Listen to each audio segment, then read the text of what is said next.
guests, and my fellow classmates.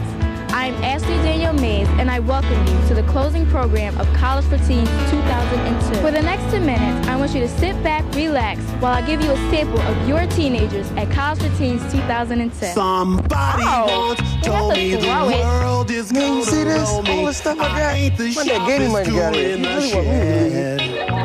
She was looking kind of dumb with her finger and her thumb and she's done with too much. on her forehead. Well, the years start coming and they don't stop coming. Fed to the rules and I hit the ground running. Didn't make sense not to live for fun. Your brain gets smart, but your head gets dumb. So much to do, so much to see. So what's wrong with taking the back streets? You'll never know if you don't go. You'll never shine if you don't go. Hey now, you're an all-star. Get your game on, go play. Hey now, you're a rock star. Get the show on, get paid. So tell them how you feel about being raised for 18. I'm staying away from my mother. Oh, I feel wonderful about it. I think it's a wonderful opportunity. I'm hoping she has a lovely time up there. I'm excited. The ice we skate is getting pretty thin. The water's getting warm, so you might as well swim. My world's on fire, how about yours? That's the way I like it and I'll never get bored. Hey now, you're an all-star. Get your game on, go play. Hey now, you're a rock star. Get the show on, get paid. The thing that brought me back was the learning that they gave us last year, the activities they had going on, the college life experience.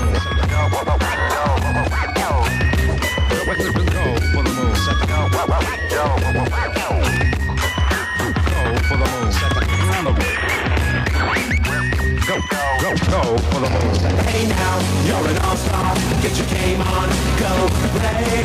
Hey now. My daughter is getting ready to go away to the Martin Luther King camp at Cheyney University. And we're very excited about the opportunity for her to explore college campus and see what college life is all about prior to going away to college in 2 years. And we think this is the kind of discipline and focus that she needs over the summer. I said, yeah, what a concept. I could use a little fuel myself and we could all use. Even though we all had a lot of fun and there were many activities, academics is what College for Teens focuses on. We had classes like language arts, mathematics, and even the Princeton Review, which focuses on our SAT. So take a look at our academics. Y 5 divided by 3. And this is going to be y is equal to. When I went back to school last year, since I had algebra over the summer, I went from a C average in math to a B average because I already knew all the stuff they was already teaching.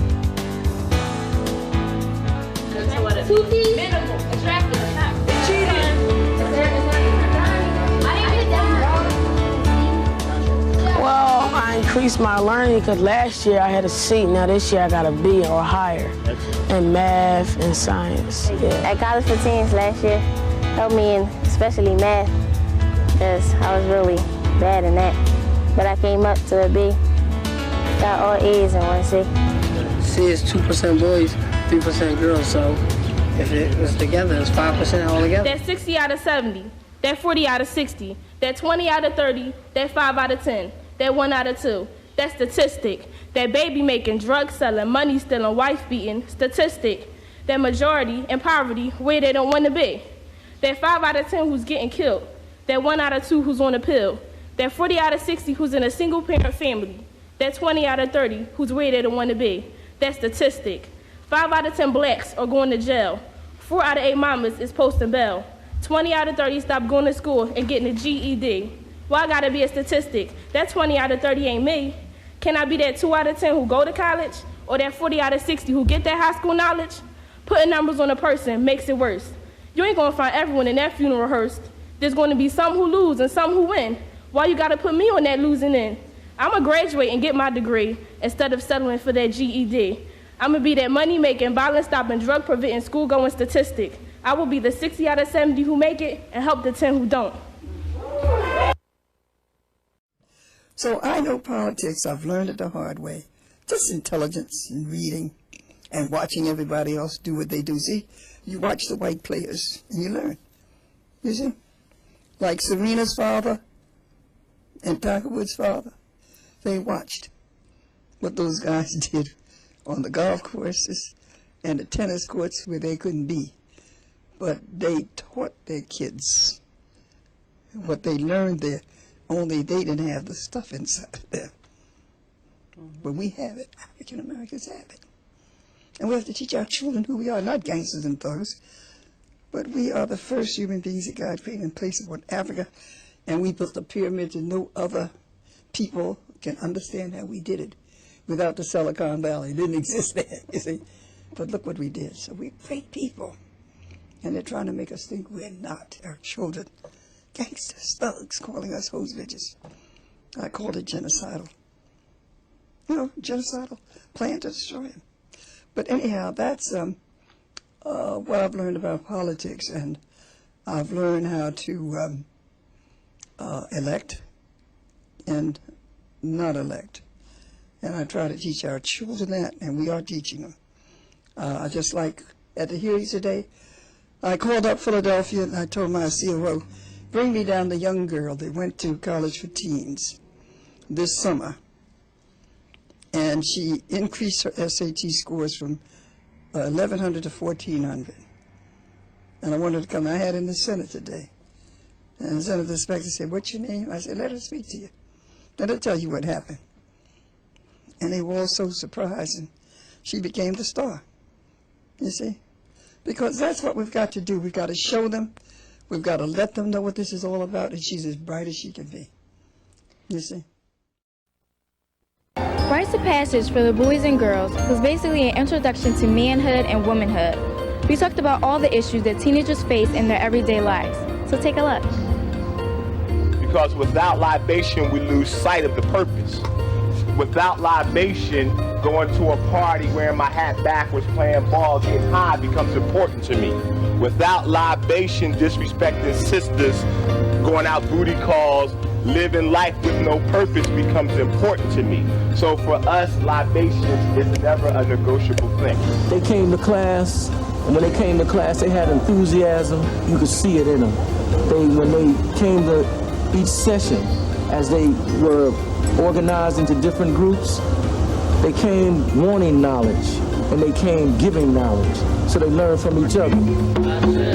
Brother Reverend Nat Turner, all those warriors who gave and blessed their life in struggle for African redemption, we give you praise. At this time for the adolescent females, it's a time where they're moving forward into adulthood. I will. Take care of self. Take care of community. Which includes my family. I will. Represent the ancestors. I will. All right. If you all sit down.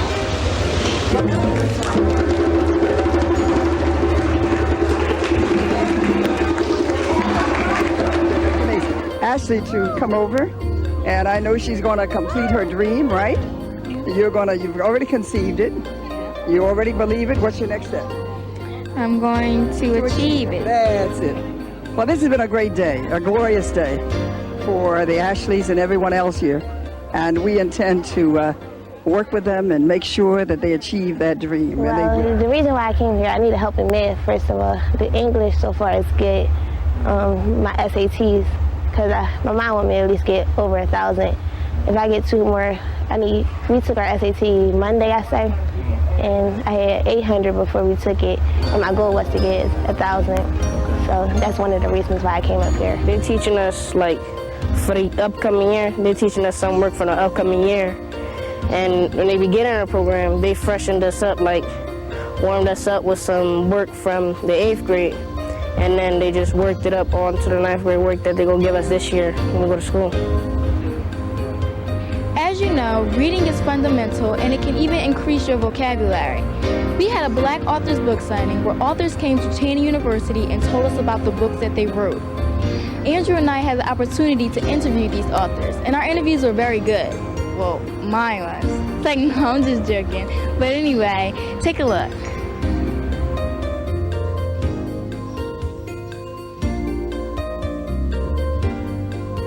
Humorous look at life from my perspective as a single mom, trying to survive in this world with my sanity intact. And what inspired you to write such a good book? Because I started reading it and it was really interesting. Well, thank you. It was actually a survival technique to try to keep from killing my kids. A lot of it came about. So I find that writing was helpful. I used to write a diary, and so when things would go on, I'd just sit down and write about it. So it was a way of getting emotions out. And what inspires you to really what would you say to kids to inspire them to do stuff like this? Do a lot of reading, find out what your passion is. My passion had always been books, so I read a lot. I read all kinds of books. And I think that if you really want to know it, talk to the people in the business. They'll give you lots of information, and read in the library. There's lots of books to tell you how to do it. One of the first things I did was I was writing my essay for graduate school, and there was a person who always used to doubt me. And so when they read my essay, they said, you know what, you should write. I thought to myself, if they said that I should write, I must really have something. And so I decided to write after that. The story inspired me as well. Is the story life experience? Yeah, and in many ways it's life experiences, but for the most part it's based upon young people that I've worked with. So it's not just my own personal experiences, but for the most part it's young people that I work with. And how long did it take you to write it? About a year and a half. I wrote it while I was in graduate school. So you're about the person that took less time, because everybody took 5 years to 3 years. So. Wow, they must have a lot more to say. After class each day, students had the opportunity to participate in many activities on campus. We had things like basketball, swimming. You can even run track, like myself. So take a look at all the activities that we did after class.